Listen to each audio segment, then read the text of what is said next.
Hello there, this is the World News at 12 on Voice of the People 90.3 FM. I am Solomon of and here are our top stories. Over 20 worshippers kidnapped in Kogi ECWA church attack.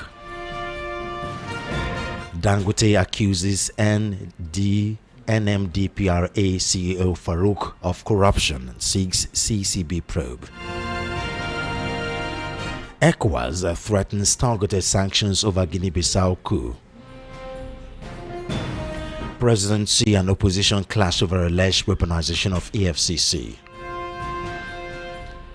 On international scene, Australia debates gun laws after 15 killed by father and son in Sydney. And in sport, AFCON 2025 preparation intensifies as 10 players hit Super Eagles camp. Those are our top stories. Details coming up in just a moment.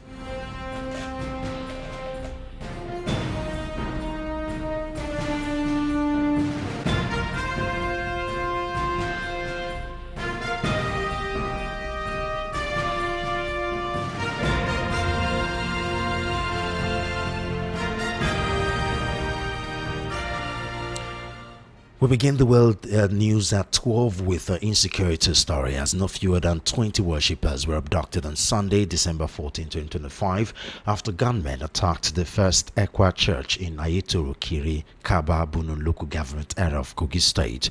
Local sources said the attackers stormed the church while a worship session was ongoing, firing sporadically to create panic among congregants. Many worshippers reportedly fled the scene, while an undisclosed number were seized by the assailants, who later escaped through nearby bush attacks.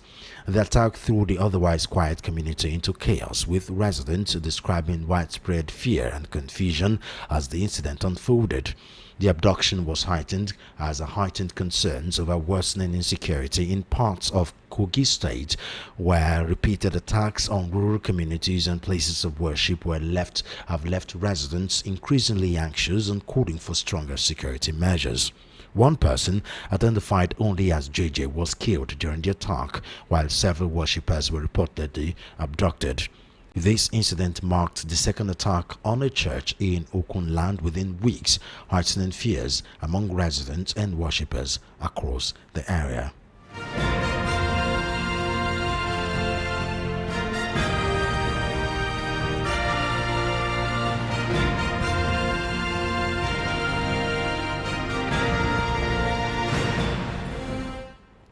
Founder and Chief Executive Officer of the Dangote Group, Aliko Dangote, has accused the Chief Executive Officer of the Nigerian Midstream and Downstream Petroleum Regulatory Authority, NMDPRA, Farouk Ahmed, of corruption, alleging that he spent $5 billion on secondary school education for his children in Switzerland. Dangote made the allegation on Sunday during a media briefing at the Dangote Petroleum Refinery and Fertilizer Plant, Lekki, Lagos, describing the alleged expenditure as inconsistent with the public servant's income and a threat to public trust in regulatory institutions. Dangote said the alleged payment covered 6 years of secondary education for 4 children, an amount he argued could not reasonably be explained by earnings from public service. Dangote said taxpayers deserve accountability and questioned why a public office holder could afford to spend millions of dollars on his children's foreign education if public funds were being properly used. The billionaire said the alleged expenditure raised serious concerns about income declaration, conflict of interest, and regulatory integrity in the downstream sector and downstream petroleum sector. Take a listen.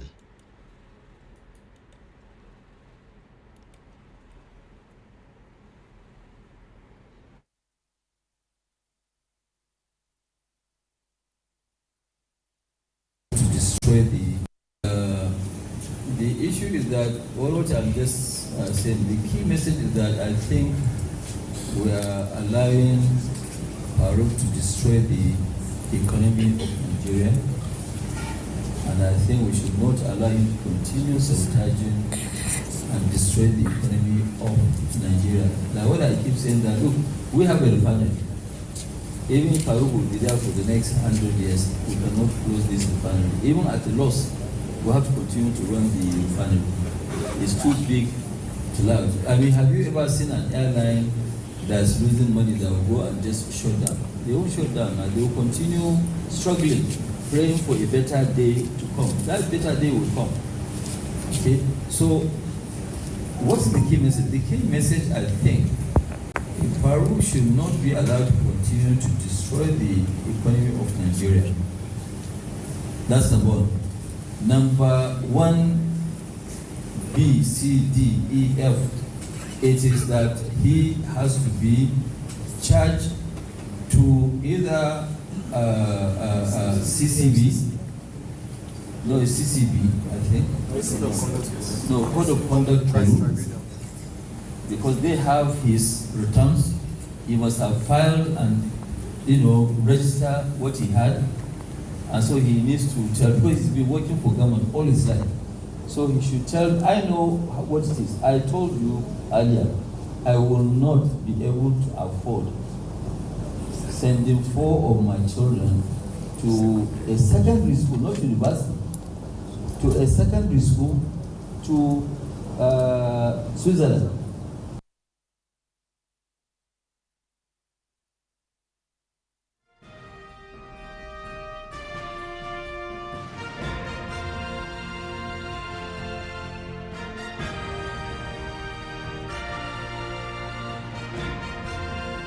Meanwhile, MRS and other partners of the Dangote Petroleum Refinery are set to begin selling petrol at 739 naira per litre.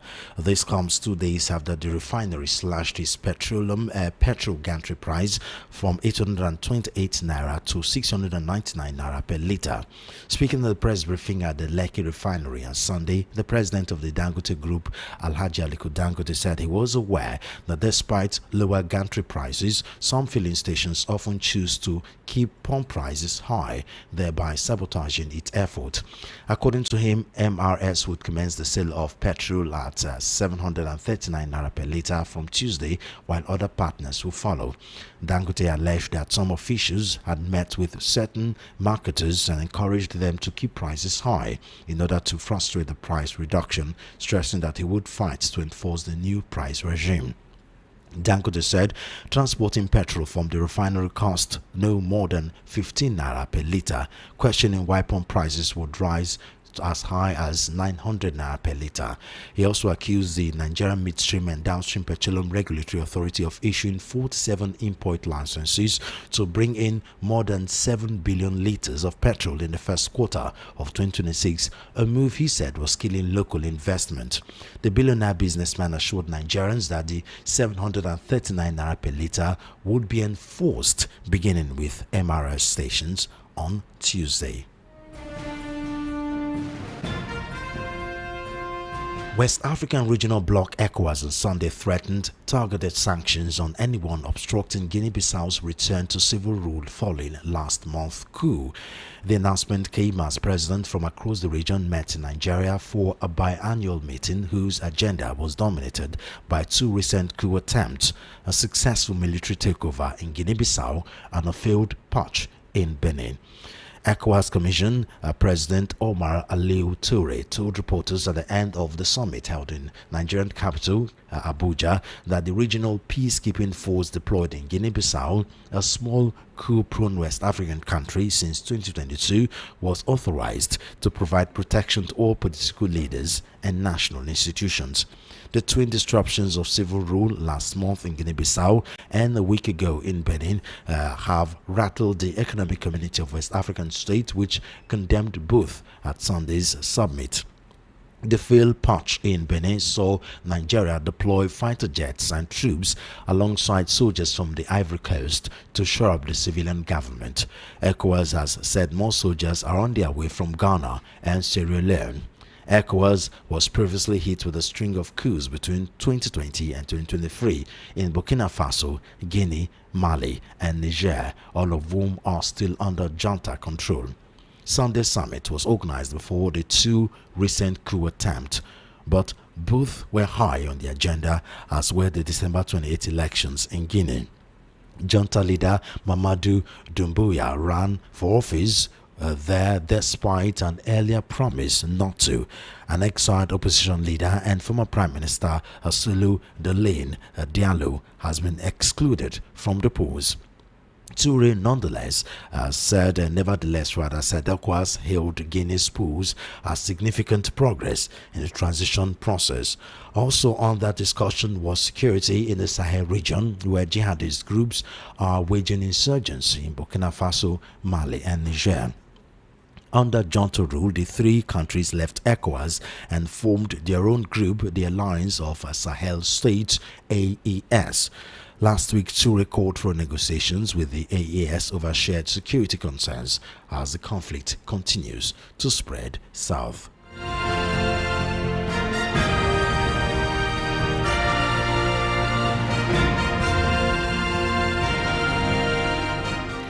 Prominent opposition figures, including former Vice President Atiku Abubakar, 2023 Labour Party presidential candidate Peter Obi, and PDP elder statesman Bode George, on Sunday accused President Bola Tinubu's administration of deliberately undermining opposition parties ahead of future elections.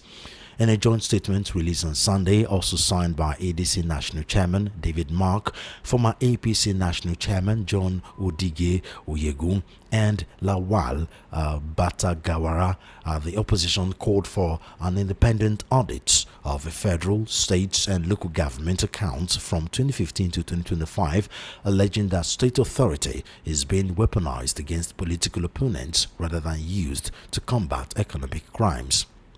The statement follows a wave of defections by governors, National Assembly members, and other influential figures to the ruling APC, including the recent defection of Rivers State Governor Similolai Fubara from the PDP.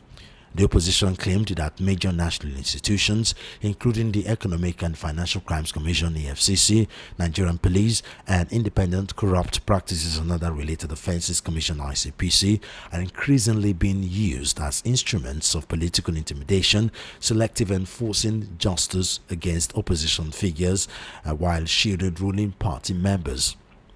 The leaders alleged a covert agenda to bring all state government under APC control, using anti-corruption agencies to intimidate opposition governors into defection.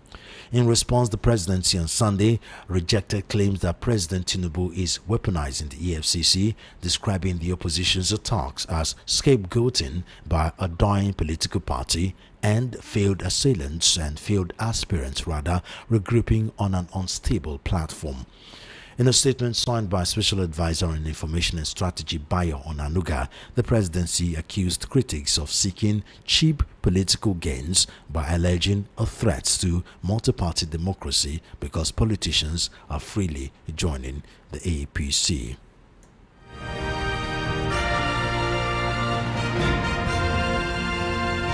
You are currently listening to the World News at 12 right here on Voice of the People 90.3 FM. We'll go straight to our analysis segment where we have Peter Anosike, a current affairs analyst. He's also an academic doctor with PhD on consulting and profit management from Brainerd University in the state of Delaware, United States.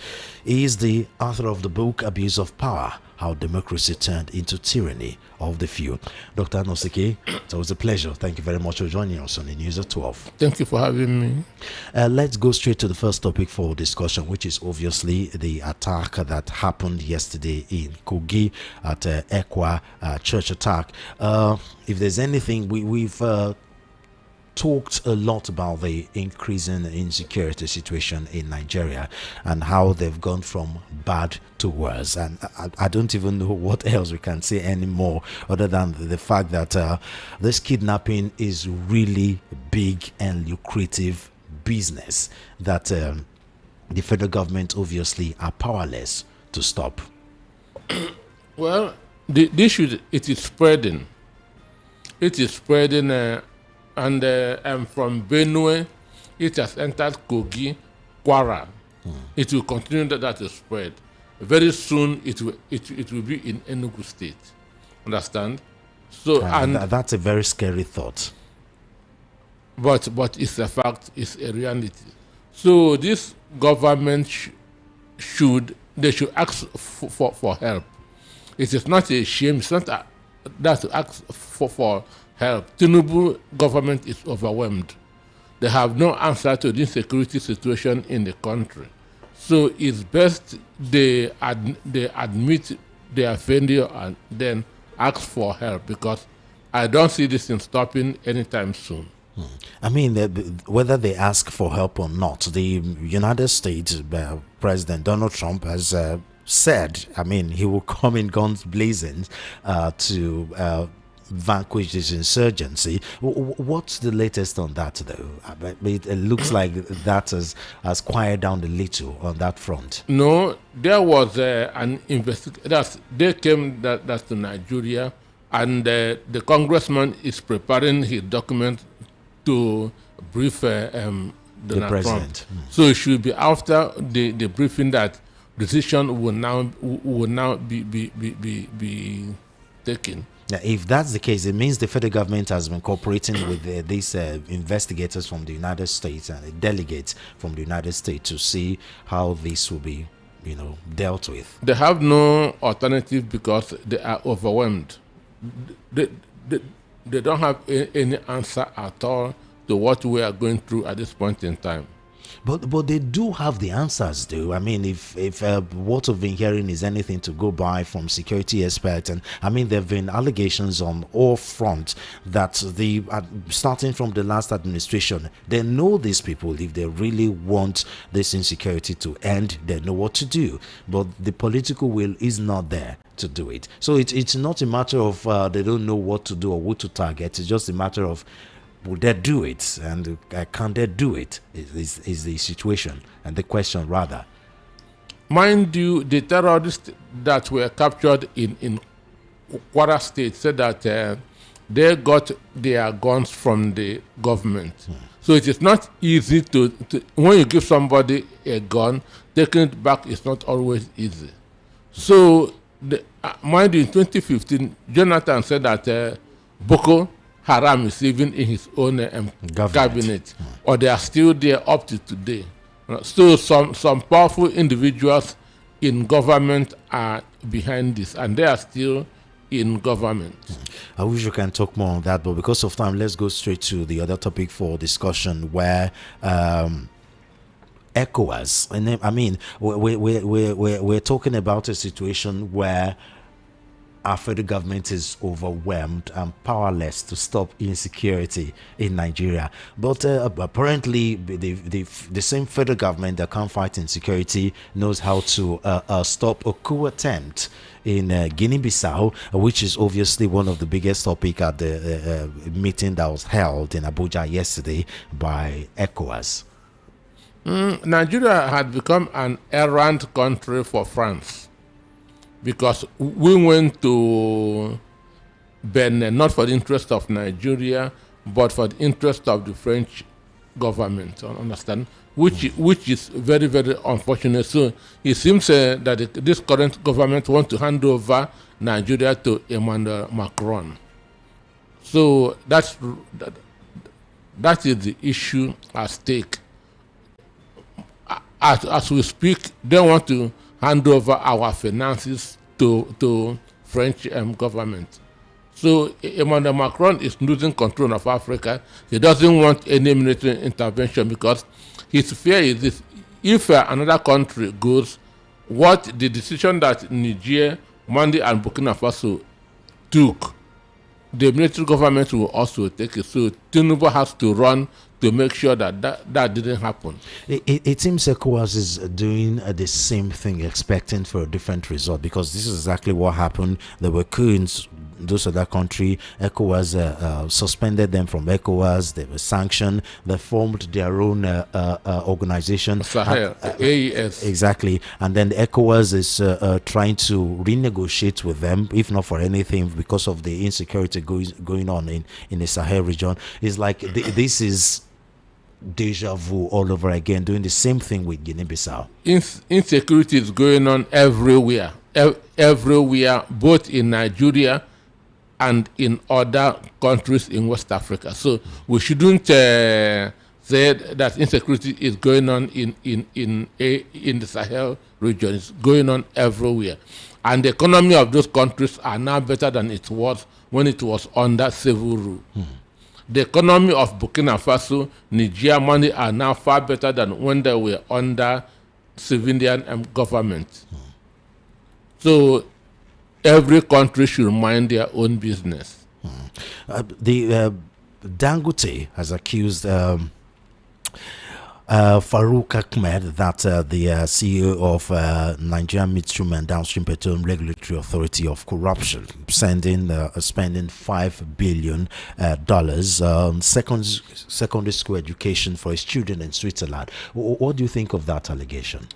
What I want to say is that these people are bringing out the beast in Dangote, because this is not who Dangote is. It's surprising because I was even about to ask the question. I mean, why now? Dangote have been in this country for a long time. He knows what goes on with political office holders. They are just turning him mad because coming to expose, he's not an EFCC executive. He's not a whistle blower. This must be out of frustration. But the issue is because this is not exactly secret. It's something we've been crying out. Journalists, the public, current affairs analysts have been crying out of the way our public office holders spend money for a country that they say does not have money. So he must have said this out of frustration. But he is a fighter. Understand?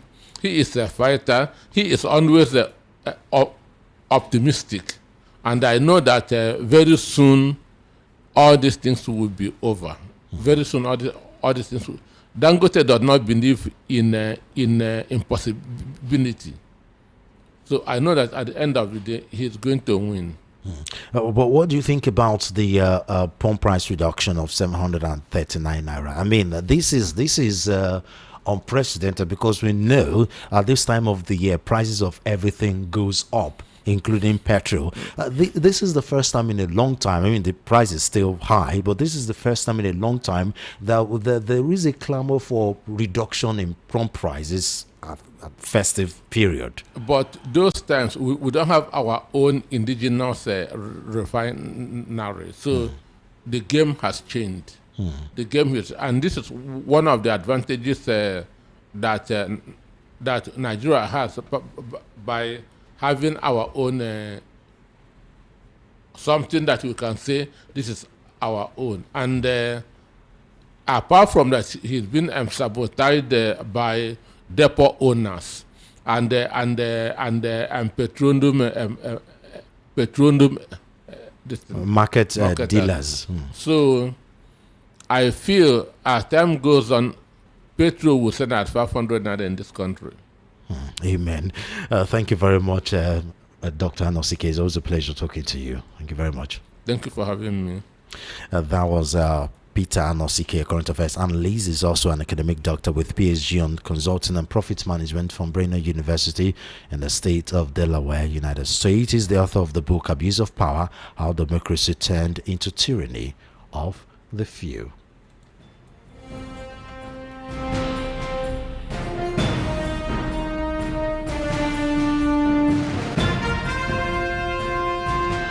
And for a quick look at what's happening outside Nigeria, Australia's National Cabinet has agreed to seek gun reforms and will consider changes such as only allowing citizens to hold firearms licenses, placing a cap on the number of firearms any one person can own, and limiting the types of guns that are legal. This agreement comes after two alleged gunmen killed two people at a Jewish celebration at Sydney's Bondi Beach. The two alleged killers have been identified as a father and son, as Australia began mourning victims of its worst gun violence in almost 30 years. The father, a 50-year-old, was killed at the scene, taking the number of dead to 16, while his 24-year-old son was in a critical condition in hospital, police said at the press conference on Monday.